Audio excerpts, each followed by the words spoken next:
জন্মদিনের উইশ করতেছে, নতুন কোনো আপডেট ছবি তারা দেয় না।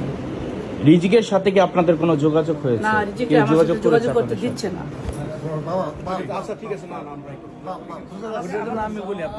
ইকরার মৃত্যুর পর টানা 10 দিনের মাথায় নেপাল থেকে এবার দেশে ফিরছে জাহের আলভী।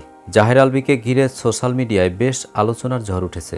তবে বিমানবন্দরে আলভীর চোখে মুখে দেখা গেল দুশ্চিন্তার ছাপ। আলভীর দেশে আসা নিয়ে নানা রকম গুঞ্জন উঠেছে। এদিকে ইকরার বাবা আলভীর বিরুদ্ধে মামলা দিয়েছেন মেয়ের মৃত্যুর সঠিক কারণ বের করার জন্য। পল্লবী থানায় ইকরা বাবা 306 ধারার একটা মামলা করেছেন। ইকরার যে স্বামী আলভীর দোষী প্রমাণিত হয় যে উনি এই আত্মপ্ররোচনা করেছেন, সহায়তা করেছেন, তাহলে সেক্ষেত্রে তার শাস্তি সর্বোচ্চ 10 বছরের সাজা এবং অর্থদণ্ড হতে পারে। আলভীর দেশে ফেরা নিয়ে আলোচনা এখন মিডিয়া পাড়ায়, কারণ এক এক করে আলভীর অনেকগুলো অডিও কল ফাঁস হয়েছে। প্রত্যেকটি অডিও কলে আলভীকে কান্না করতে শোনা যায়। দর্শক, কেমন লাগলো আজকের আপডেট পেয়ে অবশ্যই কমেন্ট করে জানিয়ে দিন। আর ভিডিওটি যদি ভালো লাগে লাইক, কমেন্ট, সাবস্ক্রাইব করে আমাদের পাশে থাকুন। ধন্যবাদ।